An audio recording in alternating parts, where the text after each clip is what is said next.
Jessi, and today I wanted to do kind of a different video.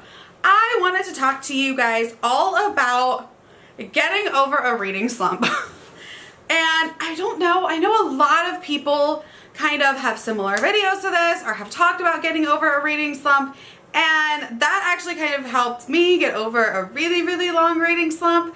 And I kind of wanted to put my own spin on it, let you know how I kind of get myself out of reading slumps, but specifically how I kind of pulled myself out of this like 7-year time period of not reading anything because I had young children. Now, if you don't know, or if you're new here, hi, I'm Jessi, and I spent 7 years not reading a single book.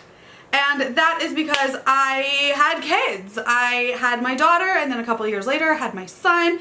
I got my undergrad degree and I got my graduate degree, all in that 7-year period of time. So I really didn't read for fun at all during those 7 years. I didn't prioritize it.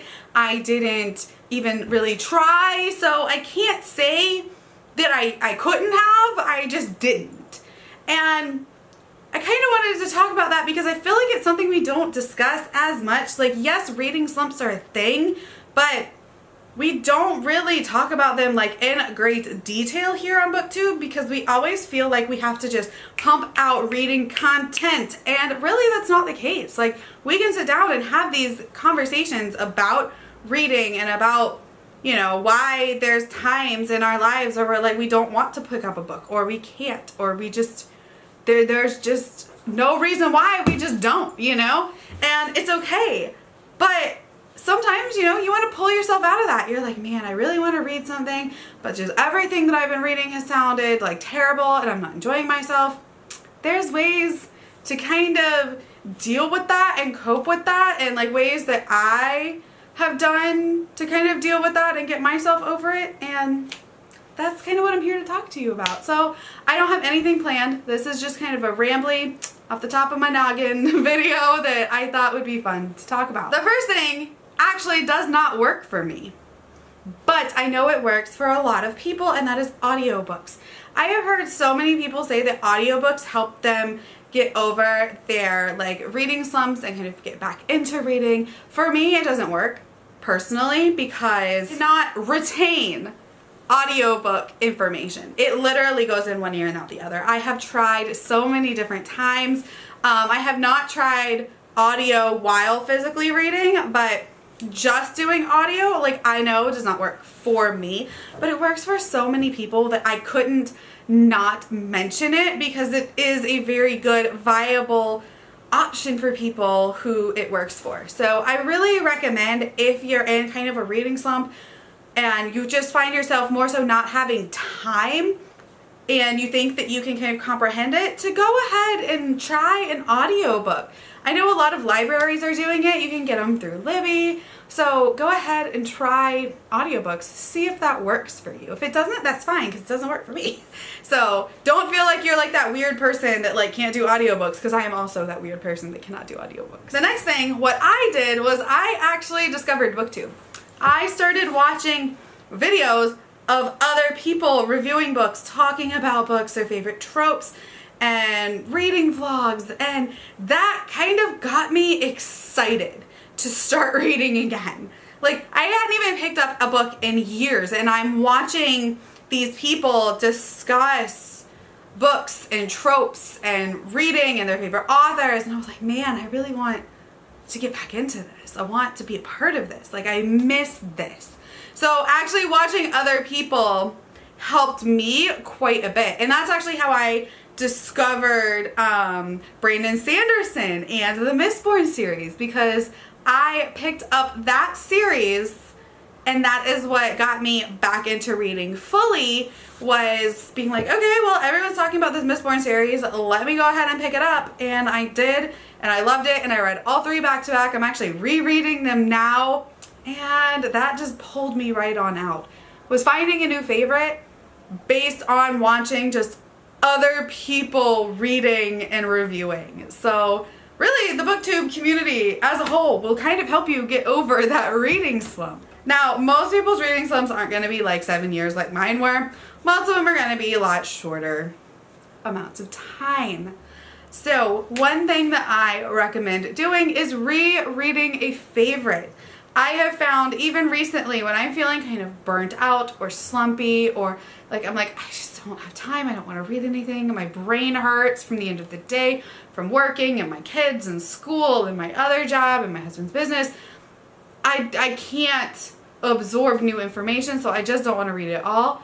Pick up an old favorite. And like I said, right now I'm rereading the Mistborn series. So I'm already invested. I already know what's happening. And I'm just enjoying myself picking up little things that I didn't notice the first time. So I really feel like rereading is a wonderful way to kind of get back into reading and start getting over that reading slump. Because now, after I've been, like personally, after I've been rereading the Mistborn series, I'm like, okay, yeah. And then I got myself hyped to pick up other things. So really, it's just kind of getting back in that mindset and back in that, all right, yeah, this is what I want to do. Also, actually, I just wanted to say that reading slumps are okay. Like, don't force yourself. Don't force yourself to read. Don't force yourself to do anything that you don't want to do. Within reason. Like, let's be adults here. I don't want to pay my bills. Well, sorry, you gotta do that. But you know what I'm talking about. Like, don't force yourself to read just for a video or just to keep up with numbers or whatever it may be. Like, don't. I don't. I might have 2 books in my monthly wrap-up this month. And you know what? That's okay. Because I've done other things. I've enjoyed playing video games and spending time with my kids. And I've had to work a lot, you know? Like, I built a new website and a Patreon. And I did all these other things, but I didn't really read as much. And that's okay. Like, we don't have to read 100 books a year, 50 books a year, 2 books a year. You don't have to keep up with anybody. So I feel like that mentality, especially here online and like the Booktube community and there's like the online Bookish community as a whole, we have this mindset of these numbers, and I have to have big numbers, and I have to outdo myself from last year. I have to read this many books a month and this many books a year, and I have to do this readathon, and I have to do this, and I have to do it. You don't have to do nothing. Are these books paying your bills? Are they your boss? Is your boss telling you you have to read this or else you're not going to get paid this week? Probably not. I mean, let's be honest. Probably not. So just don't. Just take the break and feel okay with that. Because honestly, that's probably what's going to be best for your mental health and best for getting over that reading slump. Because I have found if you force yourself to do something, you're not going to enjoy it. You're not going to want to do it. So if you force yourself to read, you're not going to enjoy your reading experience, and then you're not going to want to read more. And like, it's this vicious cycle. So just take the moment. Enjoy life for what it is, and don't pick up a book. Watch a movie. Watch some Netflix. Play a video game. Go for a run. Like, do whatever makes your heart happy at the time. And then eventually you'll get back into reading if that's something that you want to do. But never feel like it's a chore or a job or you have to do it. Like, I'm the type of person that sets goals for myself, but they're very flexible goals. Like, I like having goals. I like, you know, having something to shoot for. But I'm not mad at myself if I don't achieve them. Like I said, I'll probably read 2 books this month, and that's fine. Like, whatever, it's fine. So just enjoy it and do what makes you happy. And if you only read 1 book, 2 books, whatever, it's okay, because you're still a reader, and that's what matters, right? It's a hobby. You're enjoying a hobby. This is not your job. Like, okay? It's okay. The bookish mom, Jessi, said that it's okay to put the book down and go do something else. Hopefully this meant something. Hopefully this helped you. You know, if you're trying to get over a reading slump, really my best advice is to keep on.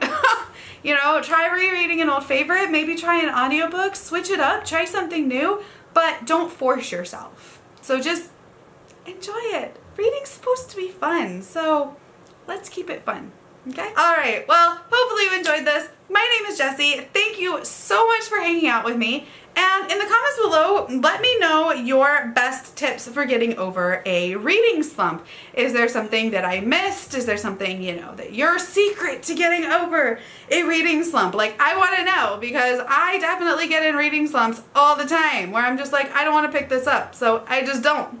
So let me know, and I will talk to you guys next time. Bye.